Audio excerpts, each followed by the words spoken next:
And we want to continue on with creating our unit circle, and it still doesn't look like a circle. So what we're going to do is take either triangle. What I want is this measurement of 1. I will call it my pre-cal unit 1. And I'm going to put, again, the point against the origin. What I'm doing is measuring with the hypotenuse along the x-axis. I just want to mark where 1 is. Same thing with the y-axis. I want to mark how far up is a positive 1. And I want to mark a negative 1 on the x-axis. So I'm just rotating this through using the hypotenuse, which we had as length 1, to mark in all directions. So down here is a negative 1. This is a negative 1 in the x direction, positive 1, and positive 1. And what we're going to do now is connect every outside point from here all along. And I'm going to pause this while I do it. I'll just get started so you can see. But I'm taking the pen with a nice smooth curve, or as smooth as you can make it. We are creating a circle. And there is my circle. Now note a couple of things on here.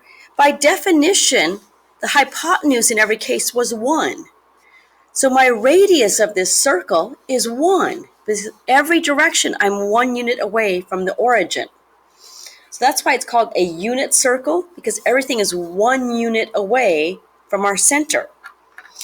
Okay, another thing I'd like to do now is let's put in some coordinate measurements. So I've got this triangle right here, and here's 0, 0. The distance that I went in x was the square root of 3 over 2. So that's my x measurement of this point, square root of 3 over 2. The height, or the y value, is 1/2. So the coordinates of this point are square root of 3 over 1/2. Let's do the same thing now with my pink triangle, the 45-degree angle. The leg right here, the x distance, was square root 2 over 2. The y measurement is the leg right here, which is square root of 2 over 2, because those were the same. Okay, let's look at this third one. The length of this leg was 1/2. The height is the height of this leg, which was square root of 3 over 2. Okay, and again, this point we already defined it. This was height of 1, so the coordinate pair right here is 0, 1, of course. And now notice we've got this green triangle, which is very similar to the 60-degree triangle we had over here. The length was still 1/2, but now I'm going in the negative direction in terms of x. So while the length of a triangle is positive, if I'm putting it on a coordinate grid, this measurement is going to be negative 1/2. The height is still square root of 3 over 2, and that's positive because we're going in the positive direction here. And we're going to fill in these other two right here.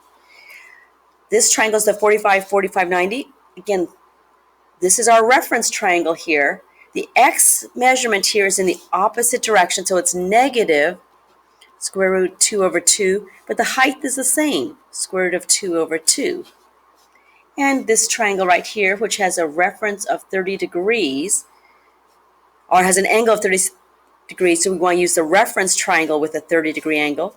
The x measurement is negative square root of 3 over 2, positive 1/2. My point here is at negative 1, 0. That's an easy one to do. And now we're going to fill in quadrant 3 and quadrant 4. So this first point, I can look at up here. The x value should be the same because they're in a direct line, so negative square root 3 over 2. But the y measurement has got to be negative since I'm in quadrant 3.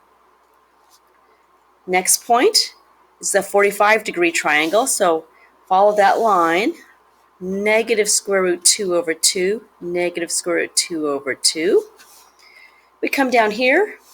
This is negative 1/2, negative square root 3 over 2. And if we just go in the y direction down 1 unit, the coordinate pair here is 0, negative 1. And our final quadrant, quadrant 4. Again, look and see where it matches up for the reference triangle. The x direction is now positive, but the y is still negative as we're under the x-axis. And we'll fill in our final 2 points here. That's a negative there. And this one is square root of 3 over 2, negative 1/2. And finally, our point here is at 1, 0.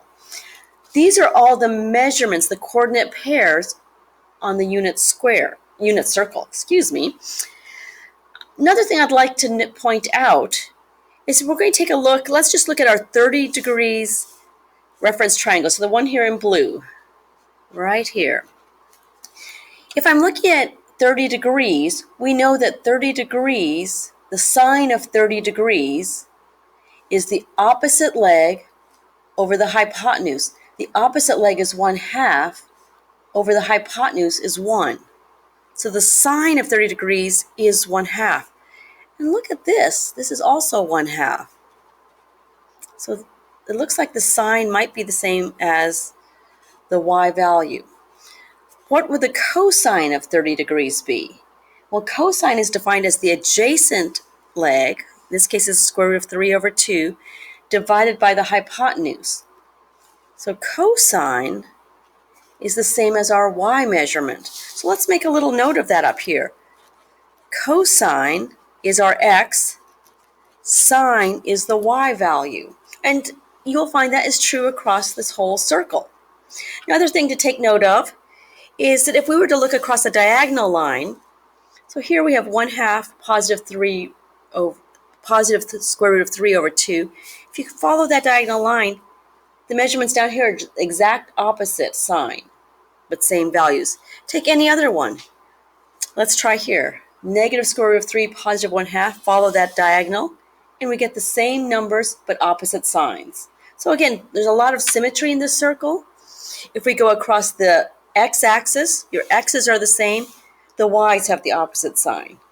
If you were to look across the y-axis, our x's change sign, but the y's have the same sign. So just something interesting to look at. And now let's go on to the next video to take a look at some other things. Oh, sorry, one thing before we go. We've done cosine and sine, but how about tangent? So we know that tangent, let's look at a piece of scratch paper for a second. Tangent, by definition, is the opposite side over the adjacent. So let's take a quick look here on my 30, 60, 90 triangle. The tangent of 30 degrees, the opposite side is 1/2. The adjacent side was the square root of 3 over 2. Okay, how do I simplify that? Square root of 3 over 2. When you're dividing fractions, you take the denominator, the fraction in the denominator, and take the reciprocal, so you turn it upside down, and then you multiply those two fractions. So this gives me 2 over 2 square root of 3. Okay, the 2's will cancel, so I've got 1 over the square root of 3. But again, I don't like to leave the square root of 3 or any square roots in the denominator.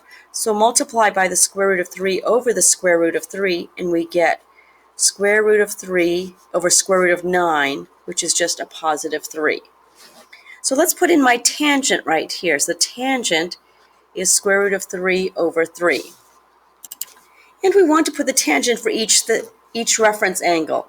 So this one, the tangent, is the opposite over the adjacent. Well, they're the same.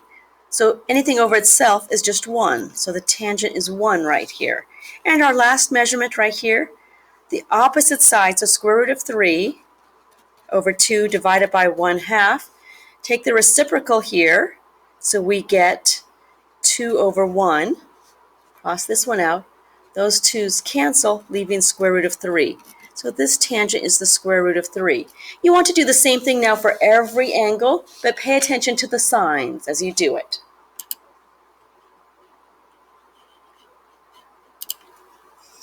Note in this quadrant, you will always have